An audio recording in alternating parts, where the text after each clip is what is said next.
आइए क्लास 9 के फिजिक्स में ग्रेविटेशन चैप्टर में जहां तक पढ़ाए थे उससे आगे पढ़ाने जा रहे हैं। दो the various objects on this earth attract one another constantly they do not cause any motion because the gravitational force of attraction between them is very small। कोई भी बहुत से ऑब्जेक्ट पृथ्वी पर मूव करते हैं लेकिन एक दूसरे को अट्रैक्ट नहीं कर पाते हैं क्योंकि उन दोनों के बीच लगने वाला उन सभी के बीच लगने वाला ग्रेविटेशनल फोर्स बहुत ही कम होता है।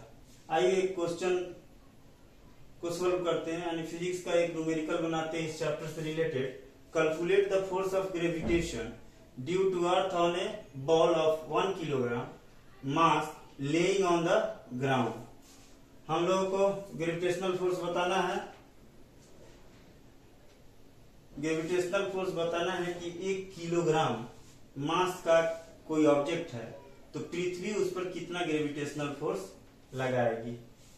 हम लोगों को ग्रेविटेशनल फोर्स बताना है कि पृथ्वी 1 किलोग्राम मास पर पृथ्वी के द्वारा कितना ग्रेविटेशनल फोर्स लगेगा। देखिए यहाँ मास ऑफ अर्थ दिया हुआ है, रेडियस ऑफ अर्थ दिया हुआ है और जी का वैल्यू भी दिया हुआ है। पहले हम लोग लिख लेते हैं given m1 equal to 6 into 10 to the power 24 kilogram 24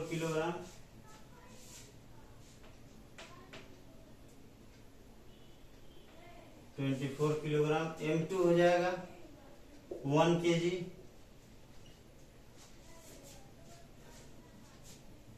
g का वैल्यू हो जाएगा 6.7 into 10 to the power -11 newton metre square पर KG square.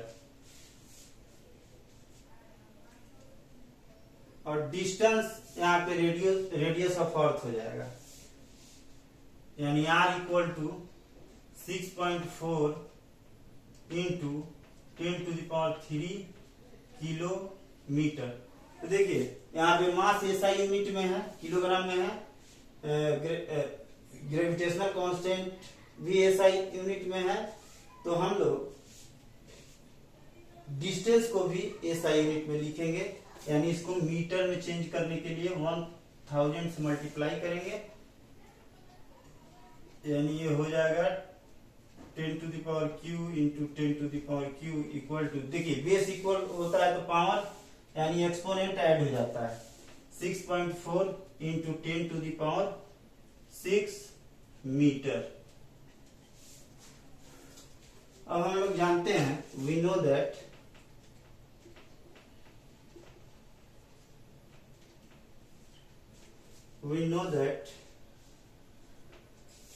F is equal to G m1 m2 by r square.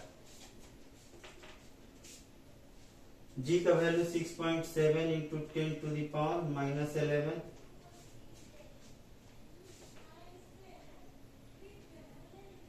m1 का value 6 into 10 to the power 24 m2 का value 1 G m1 m2 by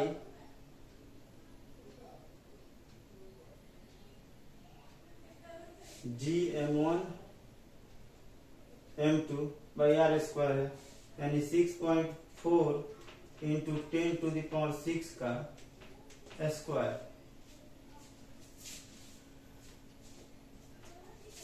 6 इस value 6.7 को और 6 को एक साथ लिख लेते हैं। अब यहाँ देखिए 10 टू द पावर -11 है, 10 टू द पावर 24 है, बेस इक्वल है तो एक्सपोनेंट ऐड होगा, यानी यहाँ सब्ट्रैक्ट हो जाएगा 24 -11 13 10 टू द पावर 13, और यहाँ 6.4 को 6.4 के साथ में मल्टीप्लाई करेंगे, 6.4 multiplied by 6.4 into 10⁶,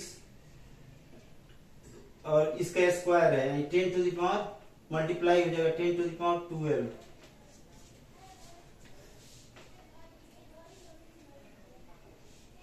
6.7 into 6 into 10⁻13 into 10⁻12, जब नोमिनेटर की जगह जाएगा तो ये 10⁻−12 हो जाएगा, बाई 6.4 इंटू 6.4।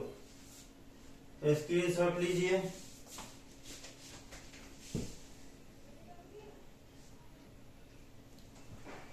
इसके बाद इसको इधर बनाते हैं।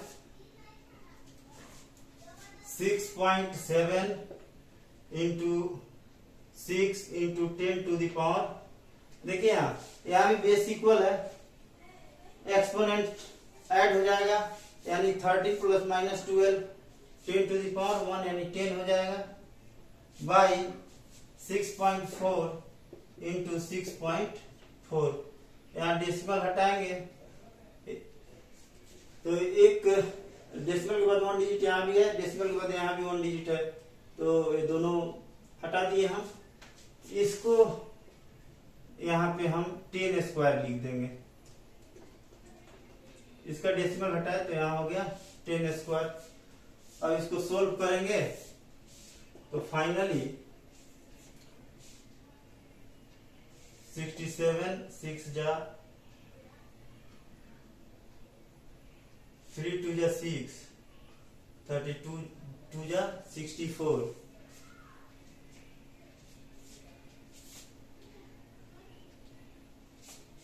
टेन का स्क्वायर जो है इसको हम 100 लिख सकते हैं। 52 जा 100, 16 2 जा 32, 25 2 जा 50, 8 2 जा 16। अब इसको मल्टीप्लाई करके सोल्व करेंगे तो फाइनली आएगा 9.8 न्यूटन। स्क्रीनशॉट लीजिए। आइए एक और क्वेश्चन बनाते हैं हम लोग। The mass of the earth is 6 × 10⁻24 kg and that of the moon is 7.4 × 10⁻22 kg। अर्थ का मास 6 × 10⁴ किलोग्राम है और मून का मास 7.4 × 10⁻22 किलोग्राम है। If the distance between the earth and the moon be 3.84 × 10⁵ kilometre, यदि इन दोनों के बीच का डिस्टेंस, अर्थ और मून के बीच का डिस्टेंस 3.84 × 10⁵ किलोमीटर है, calculate the force exerted by the earth on the moon. तो हम लोगों को अर्थ के द्वारा मून पर कितना फोर्स लगाया जाएगा इसको फाइंड आउट करना है। यहाँ देखिए जी का वैल्यू 6.7 × 10⁻11 न्यूटन मीटर स्क्वायर पर केजी स्क्वायर दिया हुआ है। m1 अर्थ का मास है 6 × 10⁻24 किलोग्राम। m2 मून का मास है 7.4 × 10⁻22 किलोग्राम और दोनों के बीच का डिस्टेंस 3.84 × 10⁵ किलोमीटर है। अब किलोमीटर को मीटर में चेंज करने के लिए हम लोग इसमें 3.84 × 10⁵ इंटू 10⁵ इंटू किलोमीटर को मीटर में चेंज करने के लिए 1000 से मल्टीप्लाई करेंगे यानी 10² इक्वल टू हो जाएगा 3.84 × 10⁷ मीटर। We know that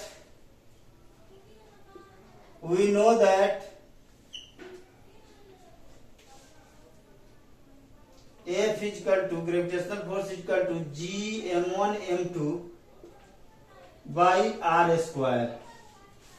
देखिए G का वैल्यू है 6.7 × 10⁻11, 6 × 10⁻24 7.4 into 10 to the power 22 equal to 3.84 into 10 to the power 7 का स्क्वायर। देखिए यहाँ पे 6.7 इंटू 6 इंटू 7.4, इसको इस तीनों को एक साथ रख लेते हैं और जो एक्सपोनेंट में है उनको एक बार देखते हैं। सबका बेस इक्वल है 10 है और इसका एक्सपोनेंट ऐड हो जाएगा क्योंकि ये मल्टीप्लीकेशन में है। तो 24 प्लस 22 46 माइनस 11 46 माइनस 11 35, ये हो जाएगा 10 to the power 35 by 3.84 into 3.84 into 10 to the power 14। इसके बाद देखिए 6.7 into 6 into 7.4 into 10 to the power 35 into देखिए भाई 10 टू द पावर 14 है। इसको जब ऊपर ले जाएंगे नोमिनेटर की जगह पे ले जाएंगे तो 10 टू द पावर माइनस 14 हो जाएगा। यहाँ फिर 3.84 इंटू 3.84 स्क्रीनशॉट लीजिए। फिर आगे बनाते हैं हम। देखिए इसको हम लोग सोल्व करेंगे तो finally 2.01 into 10 to the power 20 newton gravitational force का वैल्यू आएगा। स्क्रीनशॉट ले लीजिए।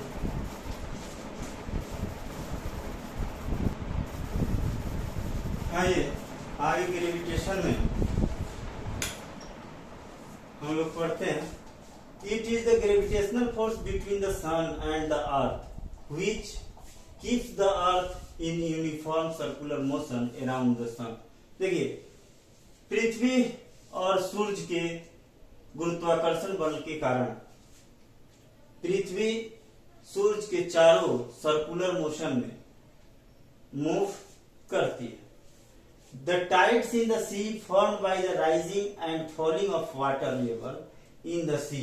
देखिए समुद्र में पानी का ऊपर उठना और नीचे गिरना लहर कहलाता है।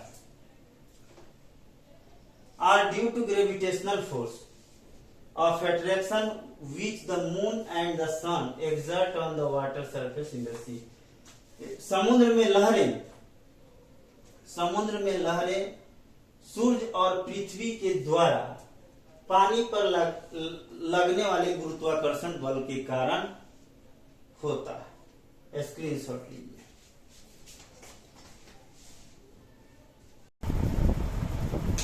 आइए Kepler's laws of planetary motion पढ़ते हैं। Johannes Kepler was a 16th century astronomer who established 3 laws which govern the motion of the planets। John Kepler 16वीं शताब्दी के एक खगोल शास्त्री थे जिन्होंने ग्रहों के गति से संबंधित 3 लॉ दिए। These are known as Kepler's laws of planetary motion. इसको Kepler's law of planetary motion कहते हैं। आइए इसमें फर्स्ट प्लैनेटरी मोशन देखते हैं। Kepler's first law of planetary motion. According to this law the planets move in elliptical orbits around the sun with the sun at one of the 2 foci of the elliptical orbit। Kepler first law के अनुसार planet elliptical orbit में move करता है सूर्य के चारों ओर, जिसमें सूर्य के 2 focus point बनते हैं F1 और F2। स्क्रीनशॉट लीजिए।